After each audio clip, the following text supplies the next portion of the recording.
पहले वाले सेशन में मैंने आपको बताया था कि नाउन्स कितने प्रकार के रहते हैं और उसके बारे में हम डिटेल में चर्चा कर चुके हैं, और सिंगुलर नाउन को प्लूरल नाउन में कैसे चेंज किया जाता है, उसके क्या रूल्स होते हैं वो भी मैं आपको समझा चुका हूँ। अब मैं आपको कुछ नाउन से रिलेटेड कुछ रूल्स के बारे में बताऊंगा, और उसके बाद फिर हम क्वेश्चन आंसर पे आएंगे। कॉम्पिटेटिव एग्जाम में ये क्वेश्चन पूछे जाते हैं कि एक सेंटेंस दिया जाता है और उसके 4 पार्ट किए जाते हैं, और उसमें पूछा जाता है कि सेंटेंस के कौन से पार्ट में गलती है या कौन सा पार्ट गलत है। अगर वो नाउन से रिलेटेड होगा तो ये जो मैं रूल्स बताऊंगा उसके बाद आप उसको सॉल्व कर पाओगे। जैसे आपको याद होगा कि मास नाउन और मटेरियल नाउन मैंने बताया था। मास नाउन और मटेरियल नाउन क्या होता है? ऐसी वस्तुओं के नाम होते हैं जिसे हम माप सकते हैं, तोल सकते हैं। तो कुछ यहाँ पर मटेरियल नाउन बता रहा हूँ मैं, ऑयल, मिल्क, बटर, वाटर, है ना। अब इसका क्या रूल है कि ये इसके बाद जो वर्ब होता है वो प्लूरल में नहीं आता है, वो वर्ब हमेशा क्या, सिंगुलर में आता है। अब वर्ब कौन से होते हैं? जैसे कुछ हेल्पिंग वर्ब मैं आपको बता देता हूँ, जैसे इज, एम, आर, ये हेल्पिंग वर्ब होते हैं।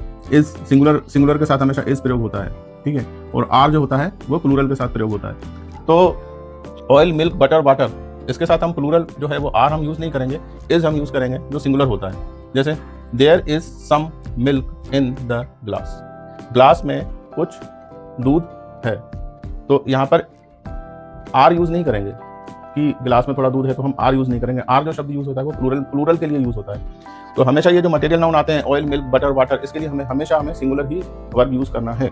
जैसे मैं बोल दूंगी there is some water in the glass, यहाँ मिल्क लिखा हुआ है, वाटर भी लिख सकते हैं। There is some water in the glass. There is some butter on the plate, plate में कुछ बटर रखा हुआ है। तो बटर शब्द भी क्या है, मटेरियल नाउन है, उसके लिए हम आर यूज नहीं करेंगे, इज यूज करेंगे।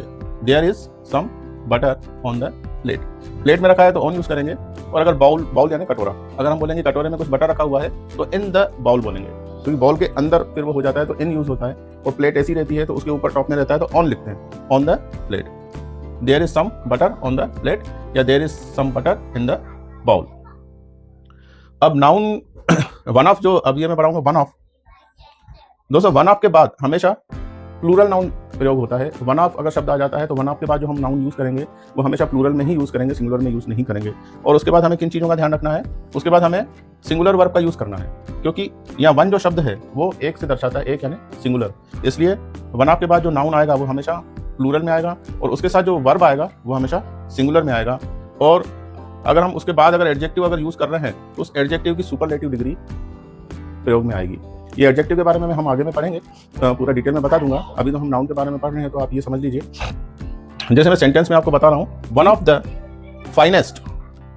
अब ये जो फाइनेस्ट है ये सुपरलेटिव डिग्री है फाइन की, FINE, तो उसका हो जाएगा फाइनेस्ट।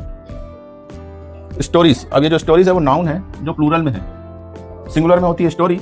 आपको याद होगा कि स्टोरी की जो स्पेलिंग होती है STORY, और वाई को हटा के हमने स्टोरीज हो गया था। पिछले सेशन में हमने बताया था कि कैसे हम प्लूरल करते हैं। तो वन ऑफ द फाइनेस्ट ये superlative degree of adjective, stories noun हो गया, ऑफ प्रेमचंद इज ये वर्ब हो गया सिंगुलर, इज। ये जो इज शब्द यूज किया गया ये वन के लिए यूज किया गया है। One of the finest stories of the Premchand is कफन। प्रेमचंद की जो फाइनेस्ट, सबसे फाइनेस्ट स्टोरीज में से जो है, इज यानी है, वो कौन सी है? कफन। जरूरी नहीं है कि ये तीनों ही चीजें हमें यूज करनी पड़ी। जैसे हम प्लूरल, सिंगुलर वर्ब और प्लूरल नाउन के प्रयोग से भी हम सेंटेंस बना सकते हैं, अगर उसमें एडजेक्टिव यूज ना भी करें, सुपरलेटिव डिग्री ऑफ एडजेक्टिव। जैसे कौन से सेंटेंस होते हैं? जैसे वन ऑफ माय फ्रेंड्स। अब वन ऑफ के बाद हमने कौन सा नाउन लिया? प्लूरल, फ्रेंड्स, ठीक है। वन ऑफ माय फ्रेंड्स, अब सिंगुलर वर्ब यूज करना है is. One of my friends is a doctor, मेरे दोस्तों में से एक डॉक्टर है ना। तो मेरे दोस्तों में से एक, तो वन ऑफ, यहाँ तो वन आएगा, ऑफ माय किसमें से? मेरे दोस्तों में से। फ्रेंड्स क्या है?